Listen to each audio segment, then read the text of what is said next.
الحمد لله نحمده ونستعينه ونستغفره ونؤمن به ونتوكل عليه ونعوذ بالله من شرور أنفسنا ومن سيئات أعمالنا من يهده الله فلا مضل له ومن يضلله فلا هادي له ونشهد أن لا إله إلا الله وحده لا شريك له ونشهد أن سيدنا وسندنا وحبيبنا وشفيعنا ومولانا محمدا عبده ورسوله أما بعد فأعوذ بالله من الشيطان الرجيم بسم الله الرحمن الرحيم وأما من خاف مقام ربه ونهى النفس عن الهوى فإن الجنة هي المأوى قال النبي صلى الله عليه وسلم إن الله فرض عليكم زكاة الفطر طهرة للصيام من اللغو والرفث وطعمة للمساكين أو كما قال عليه الصلاة والسلام۔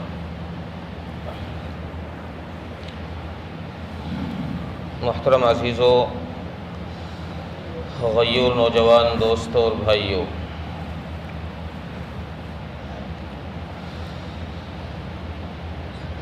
رمضان المبارک کا آخری جمعہ ہے جس کو عرف کے اندر جمعۃ الوداع کہا جاتا ہے۔ الوداع کا جمعہ، آخری جمعہ۔ ابھی ایسا محسوس ہوتا ہے کہ چند دن پہلے تو ہم یہ ذکر کر رہے تھے، اس بات کے تذکرے ہو رہے تھے کہ رمضان آنے والا ہے، رمضان کی تیاری کرو، یہ کام کر لو، یہ کام کر لو۔ رمضان کے استقبال پر بات ہو رہی تھی۔ دیکھتے ہی دیکھتے بڑی سرعت کے ساتھ زمانہ یوں چٹکیوں میں گزر گیا کہ پتہ بھی نہ چلا اور رمضان کا آخری جمعہ آ گیا۔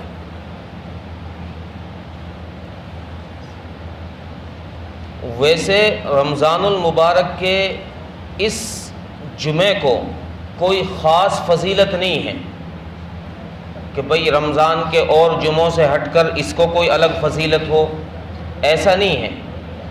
جو فضیلت رمضان کی پہلے جمعوں کو ہے وہی فضیلت اس کو بھی ہے، اور اس جمعے کے اندر بہت ساری من گھڑت باتیں بھی رواج میں عام ہو جاتی ہیں۔ لوگ عجیب طرح کی نمازیں پڑھنا شروع کر دیتے ہیں کہ الوداع کے جمعے کو اس طرح کر کے 2 نفلیں پڑھو، 4 نفلیں پڑھو تو ساری زندگی کی قضا عمری کے پوری ہو جائیں گی۔ پتہ نہیں عجیب عجیب چیزیں۔ تو ایسی شریعت کے اندر کوئی چیز نہیں ہے، صرف جمعے کی نماز ہے یہ۔ ہاں، یہ فضیلت ہے کہ رمضان کا جمعہ ہے اور رمضان کا آخری جمعہ ہے، یہ فضیلت اس کو حاصل ہے۔ باقی اس کے علاوہ کوئی اور خاص ایسی فضیلت نہیں ہے کہ جو پچھلے جمعے کو نہ ہو اور اس جمعے کے ساتھ مخصوص ہو۔ تو اس رمضان المبارک کے آخری جمعے میں ہم نے یہ سوچنا ہے، غور یہ کرنا ہے کہ رمضان المبارک کا مہینہ شروع ہوا اور دیکھتے دیکھتے ختم کب ہو گیا یہ ہمیں پتہ بھی نہ چلا۔ اس ماہ مبارک میں ہم نے اپنی زندگی میں کیا اعمال کیے ہیں، کون سے ایسے کام ہم نے کیے ہیں جو ہمارے آخرت میں کام آ جائیں، جو ہماری قبر کی زندگی کو پرسکون بنا دیں، موت کی سختی کو جو اعمال آسان کر دیں، قبر کی تنہائی میں جن اعمال کے ذریعے سے انس ہو جائے، محبت ہو جائے، جو ہمارے دل بہلانے کے لیے قبر میں آ جائیں۔ ہم نے ایسے اعمال اس رمضان میں کیے ہیں کہ نہیں کیے؟ یا پھر یہ رمضان بھی ویسے ہی، چونکہ رمضان المبارک کا یہ مہینہ اس پر یہ سب لوگوں پر گزرا ہے، جنہوں نے روزے رکھے ہیں ان پر بھی گزرا ہے، جنہوں نے نہیں رکھے ان پر بھی گزرا ہے۔ جنہوں نے قرآن کی تلاوت کی ہے ان پر بھی رمضان کا مہینہ گزرا ہے، اور جنہوں نے نہیں کی ان پر بھی گزرا ہے۔ تو رمضان کے مہینے کا گزر تو سب پر ہوا ہے، لیکن اس رمضان کے مبارک مہینے سے فائدہ کس نے اٹھایا ہے؟ آخری جمعہ آ گیا ہے، اب اس کے بعد کوئی دوسرا جمعہ ہمیں رمضان کا نصیب نہیں ہوگا، اگلے سال جا کر رمضان آئے گا، پھر پتہ نہیں اگلے سال کی زندگی کس کو نصیب ہو، ہم میں سے کون اس رمضان میں ہوگا کون نہیں ہوگا، کس کو کیا پتہ۔ اس رمضان میں، موجودہ رمضان میں ہم نے کیا اعمال اپنے لیے کیے؟ اگر اس رمضان کے آنے سے پہلے اس رمضان میں ہم نے ایسے اعمال کر لیے جن سے اللہ راضی ہے، جن سے ہماری موت کی سختی آسان ہے، جو اعمال ہماری قبر کے اندر ہماری دل کو بہلانے والے ہیں، ہمیں پکڑ سے بچانے والے ہیں، اگر ہم نے ایسے اعمال اس رمضان میں کر لیے تو ہمارا یہ رمضان کامیابی کے ساتھ گزر گیا، پھر ہم کامیاب ہیں۔ لوگوں کی نظر میں کامیابی یہ دکھتی نہیں ہے۔ قرآن کریم کا ایک سپارہ روزانہ پڑھنا بڑے اجر کی بات ہے، روزانہ اللہ کے نام پر صدقہ خیرات کرنا بڑے اجر کی بات ہے، اللہ کے نام پر روزانہ سجدے کرنا بڑے اجر کی بات ہے، لیکن یہ اجر اور یہ کامیابی ہمیں دکھائی نہیں دیتی ہے۔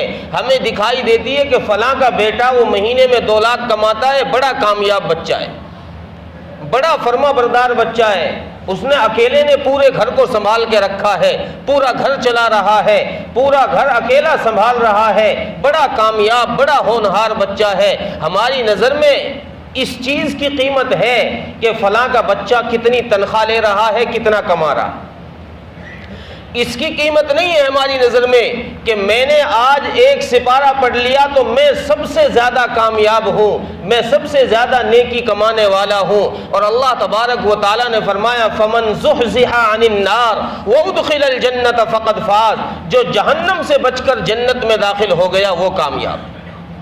اب جنت میں داخل ہونا اور جہنم سے بچنا، سچ بتاؤ یہ 2 لاکھ کی تنخواہ والا یا 2 لاکھ روپے کے ذریعے سے ہوگا یا قرآن کی تلاوت کے ذریعے سے ہوگا؟ قرآن کی تلاوت سے ہوگا۔ قرآن کی تلاوت سے جہنم سے نجات ملے گی، قرآن کی تلاوت سے جنت کے مستحق ہوں گے۔ تم 2 لاکھ کیا 4 لاکھ کی تنخواہ بھی لے لو، اگر رب کی نافرمانی کرو گے تو جہنم سے نجات کا ذریعہ نہیں بنے گی۔ تو اس ماہ مبارک میں ہم نے یہ غور کرنا ہے کہ ہم نے اپنی زندگی میں کیا ایسے اعمال کر لیے ہیں کہ نہیں کیے، ہم نے اپنی موت کی تیاری کا سامان کر لیا ہے کہ نہیں کر لیا۔ اگر غور کرنے سے یہ پتہ چلے کہ یار میں نے تو سارا رمضان یوں ہی غفلت میں نکال دیا، میری تو کوئی تیاری نہیں ہوئی، تو پھر عزیز و بزرگ و دوستو ابھی اللہ نے موقع دے رکھا ہے، چند دن باقی ہے، انگلیوں پہ گنے جانے والے دن باقی ہیں، 4-5 دن باقی ہے رمضان المبارک کے۔ ان ایام کے اندر اپنے اللہ سے معافی مانگ لو، اپنی مغفرت کرا لو، ورنہ پھر ایسا موقع بار بار ہاتھ نہیں آئے گا، پھر یہ موقع ہاتھ آنے والا نہیں ہے۔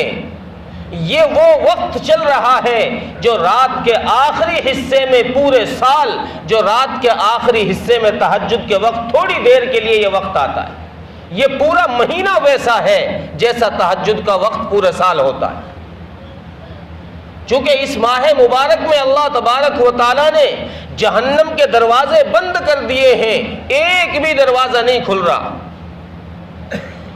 جہنم میں لے جانے والے جو یار دوست ہوتے ہیں شیاطین، ان کو بھی قید کر کے رکھ دیا ہے، ایک بھی آزاد نہیں چھوڑا، سب کو باندھ کر کے دریاؤں میں ڈال دیا ہے۔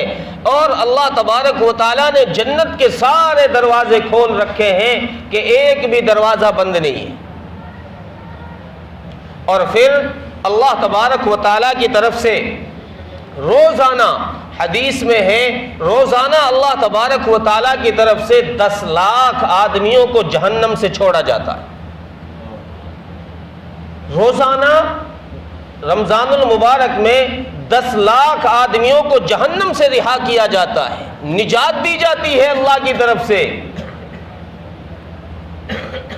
اتنا عظیم الشان مہینہ چل رہا ہے کہ روزانہ اللہ کی طرف سے جہنم سے نجات مل رہی ہے۔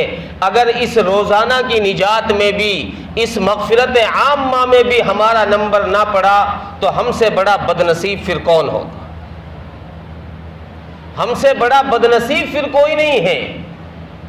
اگر ایسی مغفرت عامہ میں بھی ہمارا نمبر نہ آئے اور ہمارا نام نہ آئے، لیکن اس کے لیے عزیز و بزرگوں دوستو رب کے سامنے آنا پڑے گا، اس سے مانگنا پڑے گا۔ یوں ہی تو کوئی نہیں دیتا۔ تم منہ موڑے پھرو اللہ سے، تم نہ آؤ رمضان کے مہینے میں بھی مسجد کی طرف، تم نہ باز آؤ گناہوں سے رمضان کے مقدس مہینے میں بھی، اور اللہ پھر بھی تمہیں زبردستی پکڑ کے جنت میں داخل کر دے، ایسا تو نہیں ہوگا۔ کچھ تو ہاتھ پیر ہلانے پڑیں گے۔ بچے کو جب بھوک لگتی ہے، ماں کو بھی اس وقت احساس ہوتا ہے جب بچہ رونا شروع کر دیتا ہے۔ اگر بچہ کھیلتا ہی رہے تو ماں کو بھی احساس نہیں ہوتا کہ دودھ بھی پلانا ہے اسے بھوک بھی لگ رہی ہے کیا۔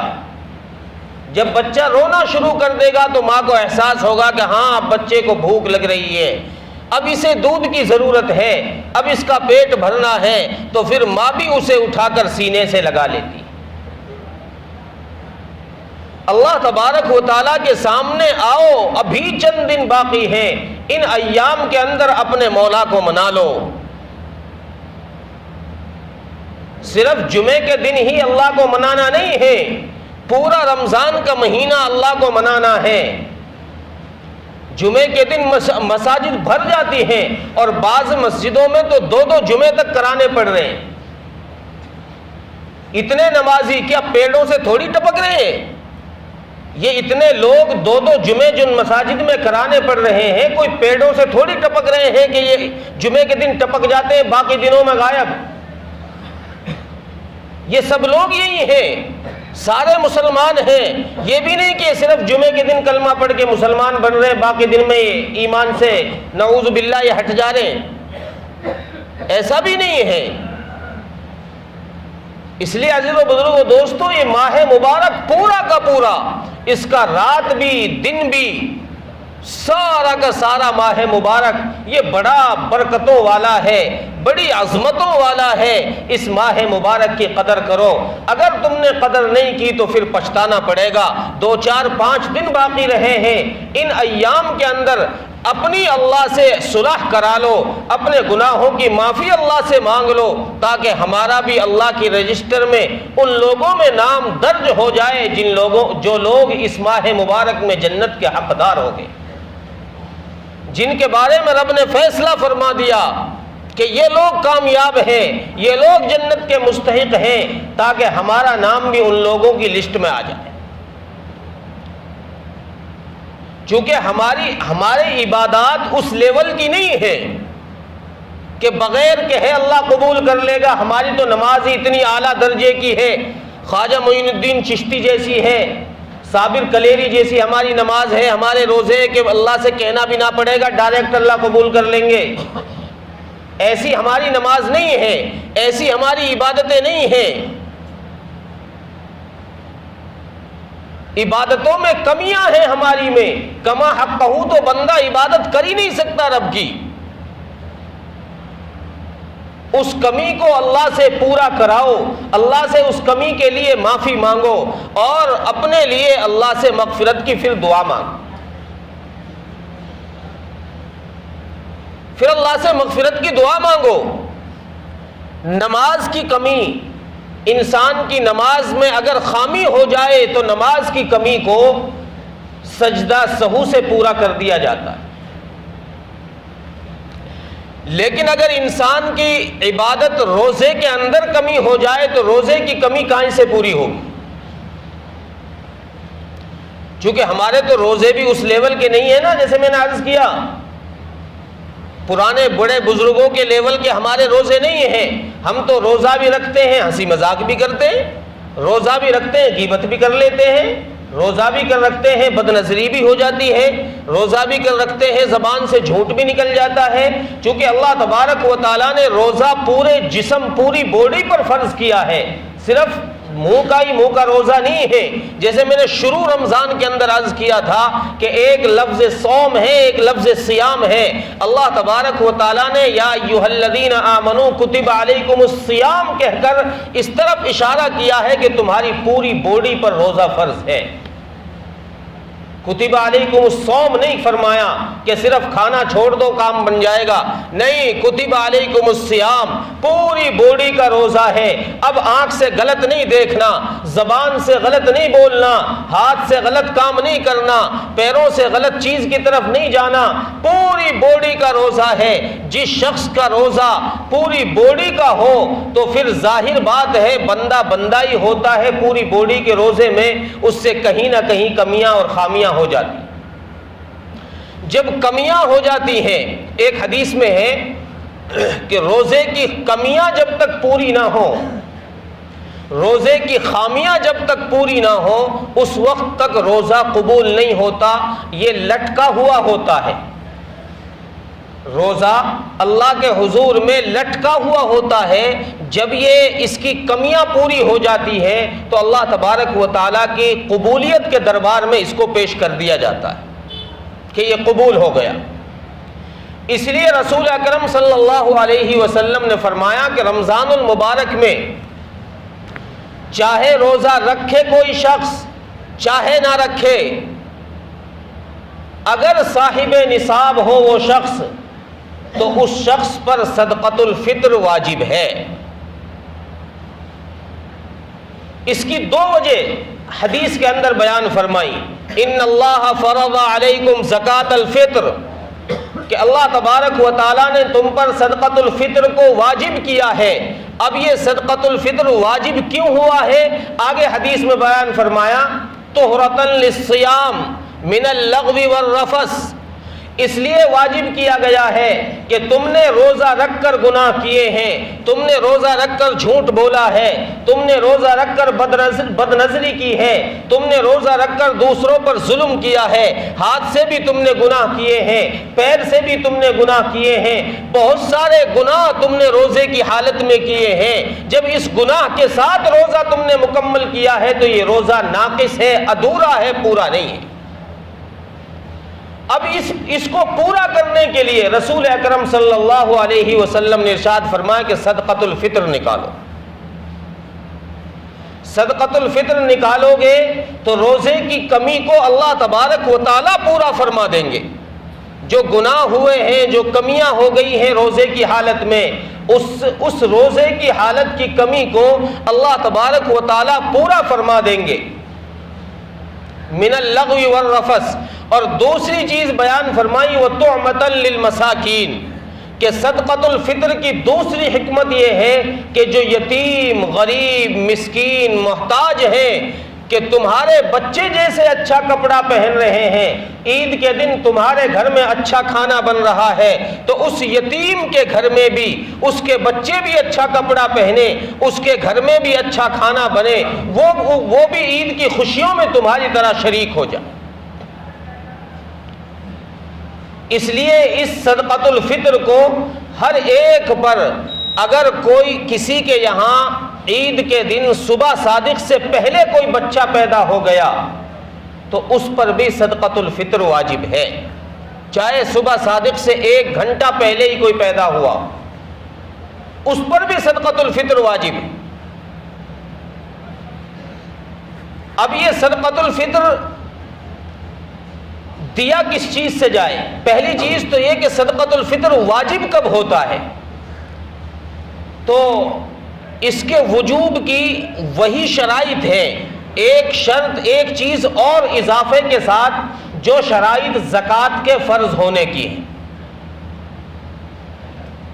زکوٰۃ فرض ہوتی ہے 52.5 تولہ چاندی پر، 52.5 تولہ چاندی یا 7.5 تولہ سونا، اگر سونا ہی سونا کسی کے پاس ہو، ورنہ تو 52.5 تولہ چاندی، اس پر زکوٰۃ فرض ہوتی ہے۔ اور زکوٰۃ کی فرضیت کے لیے ایک شرط اور ہے کہ پورا سال وہ شخص اتنے مال کا مالک ہو یا اس سے سال کے اکثر حصے میں اس کا مالک ہو۔ لیکن صدقۃ الفطر کے لیے ایک چیز ان میں اضافے کی اور ہے کہ ضرورت سے زائد سامان، ضرورت سے زائد مال بھی اس کے اندر ایڈ کیا جائے گا۔ زکوٰۃ کے نصاب کے لیے 4 چیزیں بتائی: سونا، چاندی، نقدی، مال تجارت۔ یہ 4 چیزیں زکوٰۃ کا نصاب ہے۔ ان 4 میں سے تھوڑی تھوڑی ملا کر بھی اگر کسی کے پاس 52.5 تولہ چاندی بنتی ہو، اس کی قیمت بن جاتی ہو تو زکوٰۃ فرض ہے، سال گزر جائے۔ لیکن ان 4 کے ساتھ ایک 5ویں چیز ہے ضرورت سے زائد چیزیں۔ گھر کے وہ برتن جو پورے سال استعمال نہیں ہوتے، گھر میں کئی گاڑیاں ہیں، وہ گاڑیاں جو سال میں کبھی کبھار استعمال ہوتی ہیں، گھر میں کئی فون ہیں، بعض فون وہ ہے جو سال یوں ہی پڑا رہتا ہے، استعمال میں نہیں آتا۔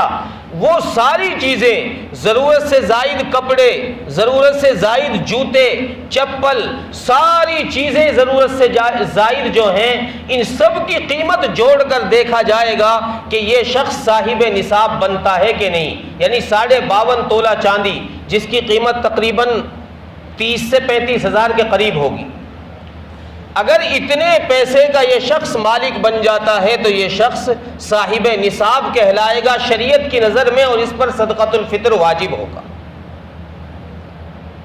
اگر اتنے نصاب کا بھی مالک نہیں بنتا، یہ 5ویں چیز ملانے کے باوجود، ضرورت سے زائد سامان ملانے کے باوجود یہ پھر بھی اتنے مال کا 52.5 تولہ چاندی کی قیمت کا مالک نہیں بنتا، تو اب اس پر صدقۃ الفطر واجب نہیں ہے، اب اس کو دیا جائے گا۔ اب یہ لینے کا مستحق ہے، یہ شخص اب لینے کا مستحق ہے، یعنی شریعت کی نظر میں اب یہ غریب ہے کہ 5ویں چیز ملانے کے باوجود بھی یہ 52.5 تولہ چاندی کی قیمت کا مالک نہیں بن پا رہا، تو شریعت کی نظر میں یہ شخص غریب ہے، اس کو صدقۃ الفطر اور زکوٰۃ وغیرہ دی جائے گی۔ اگر 5ویں چیز ملا کر مالک بن جاتا ہے نصاب کا، تو اب اس کو نہ صدقۃ الفطر دیا جائے گا نہ زکوٰۃ دی جائے گی، کوئی سی چیز اس کو نہیں دی جائے گی، بلکہ خود اس پر فرض ہے، اس پر واجب ہے۔ اور صدقۃ الفطر ایک تو کھجور سے واجب ہوتا ہے، 4 چیزیں ہیں: کھجور، کشمش، جو، گیہوں۔ اور عام طور سے ہمارے ایشیا کے اندر عام طور سے چاہے غریب ہو یا امیر ہو، لوگوں نے ایک چیز پکڑ رکھی ہے مضبوطی کے ساتھ کہ صدقۃ الفطر نکالنا ہے صرف گیہوں سے۔ یہ لوگوں نے عام طور سے مضبوطی کے ساتھ پکڑ رکھی ہے، حالانکہ رسول اکرم صلی اللہ علیہ وسلم نے صدقۃ الفطر کشمش سے یا کھجور سے نکالا۔ گیہوں کا تو اس لیے کہا تھا کہ اس زمانے میں رسول اکرم صلی اللہ علیہ وسلم کے زمانے میں کھجور اور کشمش عام تھے، سستے تھے، جیسے آج گیہوں سستے ہیں۔ اس زمانے میں وہ چیزیں سستی تھی، گیہوں مہنگا تھا، اس لیے رسول اکرم صلی اللہ علیہ وسلم فرمایا کہ بھائی اگر کوئی مالدار ہو تو وہ گیہوں سے بھی دے سکتا ہے، گیہوں سے بھی وہ شخص صدقۃ الفطر ادا کر سکتا ہے۔ لیکن اس دور میں، آج کے دور میں گیہوں چونکہ اتنا سستا ہے کہ اگر کوئی شخص اپنا صدقۃ الفطر دے گا، چونکہ گیہوں کی قیمت میرے خیال سے 25 سے 30 روپے کے، کتنا 50 روپے یا 60 روپے ایک آدمی کا صدقۃ الفطر بنتا ہے۔ اب سوچ کے دیکھو، میں نے صدقۃ الفطر نکالا اور میں اپنا صدقۃ الفطر 60 روپے ایک غریب کو دے آیا۔ اب بتاؤ اس غریب کے گھر میں 60 روپے سے کیا بنے گا؟ چکن بنے گی یا مٹن بنے گا، یا اس کے گھر میں 60 روپے سے خیر بن جائے گی؟ سچ بتاؤ، رسول اکرم صلی اللہ علیہ وسلم نے صدقۃ الفطر کی کیا حکمت بتائی جو میں نے حدیث میں بھی بتائی کہ وَطُعْمَةً لِّلْمَسَاكِينِ، تاکہ مسکینوں کے گھر میں بھی تمہاری طرح عید کی خوشیاں ہوں، ان کے گھر میں بھی خیر بنے، ان کے گھر میں بھی سوئیاں بنے، وہ بھی اچھے کپڑے پہنے۔ اب یہ 60 روپے میں کیسے پورتی کر لے گا اپنی؟ کیسے تمہاری طرح عید کی خوشیوں میں شریک ہو جائے گا؟ اس لیے برائے مہربانی اللہ تبارک و تعالیٰ نے اگر مال دیا ہے تو پھر بخیل مت بنو، پھر ان لوگوں کی لسٹ میں مت آؤ جو درمیانے درجے کے ہیں۔ یہ مسلمان کی شان کے خلاف ہے۔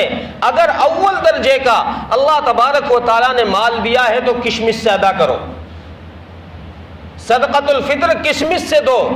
مال ہونے کے باوجود، لکھ پتی اور کروڑ پتی ہونے کے باوجود اگر تم 60 روپے سے صدقہ نکالو گے تو تم میں اور اس 250-500 روپے کمانے والے میں کیا فرق رہ گا ہے بتاؤ؟ تم کس چیز کے لکھ پتی ہو؟ پھر تم سے تو پھر یہ غریب ہی اچھا ہے۔ تم لکھ پتی ہو کر بھی 60 روپے کا صدقہ دے رہے ہو اور یہ بیچارہ 250 کما کر تمہارے برابر صدقہ دے رہا ہے، تو یہ مسلمان کی شان کے خلاف ہے۔ اس لیے ضروری ہے کہ جو مالدار حضرات ہیں نبی کی منشا کو سمجھو، نبی کی منشا کو۔ نبی کی منشا صدقۃ الفطر ادا کرانے سے یہ ہے کہ غریب کے گھر خوشیاں آئیں، غریب کے گھر اچھا کھانا بنے، اور اچھا کھانا تب بنے گا جب تم صدقۃ الفطر میں اچھی قیمت سے صدقۃ الفطر ادا کرو گے۔ چونکہ صدقۃ الفطر میں گیہوں 2.25 کلو احتیاطاً 2 کلو دے لو، اور کھجور، کشمش اور جو یہ 3.5 کلو ہے، احتیاطاً 4 کلو لے لو۔ تو 3.5 کلو کشمش اگر تم دو گے تو کم سے کم 1000 سے اوپر ہی بنے گی۔ تو 1000 روپے میں تو کچھ بنتا بھی ہے، گھر میں کچھ اچھا بھی بنے گا، وہ بھی اس کو اچھا کھانے کو ملے گا۔ اگر تم 60 دو گے تو پھر کیا بنے گا اس کا؟ تو اس لیے برائے مہربانی ان لوگوں سے میری گزارش ہے، اللہ نے جن کو مال دیا ہے وہ صدقۃ الفطر یا تو کھجور سے نکالیں۔ کھجور میں بھی اگر تم زیادہ گھٹیا کوالٹی کا لوگے تو وہ بھی 70 80 90 کا تو آئے گا ہی 1 کلو، اس سے نکال دو۔ ورنہ تو یہ ہے کہ جو تم کھانا پسند کرتے ہو، اگر تم اعلیٰ کوالٹی کا اجوا کھا رہے ہو یا کلمی کھا رہے ہو تو اس لیول سے صدقۃ الفطر نکالو، ورنہ درمیانی درجے کا نہ زیادہ مہنگا نہ زیادہ سستا، اس سے صدقۃ الفطر نکال دو تاکہ غریبوں تک یہ کھانا پہنچ جائے۔ ان 4 چیزوں میں سے گیہوں کا درجہ تو سب سے لاسٹ میں رکھو۔ جو غریب آدمی ہے جس کے پاس زیادہ بیلنس نہیں ہے بیچارے کے پاس، اس کے لیے چھوڑ دو گیہوں کو، گیہوں بھول جاؤ۔ رسول اکرم صلی اللہ علیہ وسلم کے زمانے میں گیہوں کو لوگ اسی لیے بھولے ہوئے تھے کہ یہ مہنگا تھا، کھجور اور کشمش سستی تھی، لوگ ان سے دیا کرتے تھے صدقۃ الفطر کو۔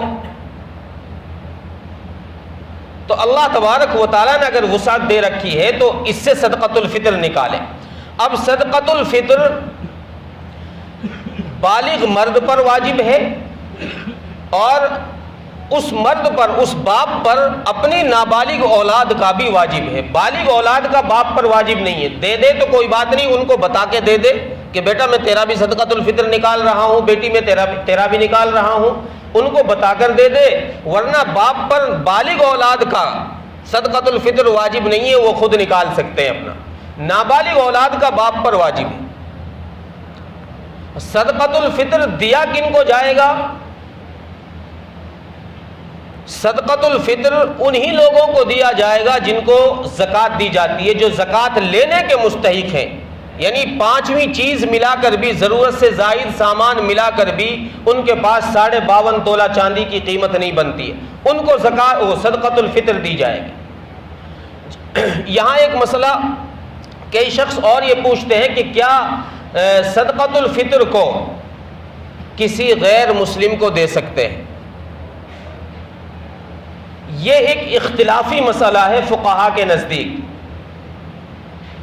امام ابو حنیفہ اور امام محمد رحمۃ اللہ علیہ کا مسلک الگ ہے اس مسئلے میں، امام ابو یوسف کا مسلک الگ ہے۔ میں بھی کچھ دن پہلے ان کی بحث پڑھ رہا تھا، تو اس کا نتیجہ یہ ہے کہ جو نفلی صدقات ہیں، جیسے ویسے ہی ہم خیرات اللہ کے نام پر دے دیتے ہیں، اس کو تو کسی غیر مسلم کو دے سکتے ہیں، ورنہ جو نظر کا صدقہ ہے یا صدقۃ الفطر ہے یا زکوٰۃ ہے، ان کو کسی غیر مسلم کو نہیں دے سکتے، ان کو کسی غیر مسلم کو نہیں دے سکتے۔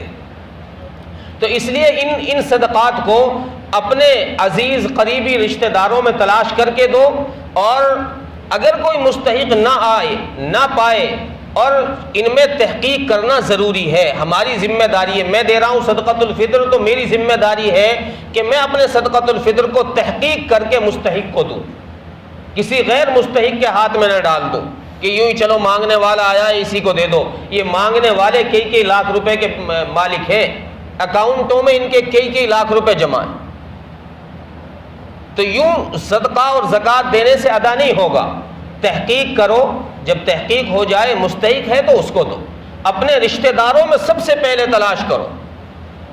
صرف اس زکوٰۃ اور صدقۃ الفطر میں باپ دادا کو بچانا ہے، یعنی اصول اور فروع، یہ دو چیزیں ہیں، یہ دو چیزیں ذہن میں رکھو، اصول اور فروع، جن سے میری نسل چلی ہے اور آگے جن سے میری جو نسل آگے چل رہی ہے، میں جس نسل سے ہوں اس نسل میں نہیں دے سکتا، یعنی باپ دادا پردادا نانا پڑنانا، میں جس نسل سے آیا ہوں اس میں نہیں دے سکتا، اور میری نسل آگے جو چل رہی ہے، میرے بیٹے پوتے پڑ پوتے، ان کو نہیں دے سکتا، باقی سب کو دے سکتے ہیں۔ سید کو نہیں دے سکتے، جو سید گھرانے سے ہیں واقعی وہ سید ہو تو ان کو نہیں دے سکتے، باقی اس کے علاوہ جس کو چاہیں آپ دے سکتے ہیں۔ اور ایک مستحق مدرسے کی رسید میرے پاس بھی رکھی ہے، اگر کوئی دینا چاہے تو اس رسید کو بھی کٹا سکتا ہے۔ اللہ تعالیٰ عمل کی توفیق عطا فرمائے۔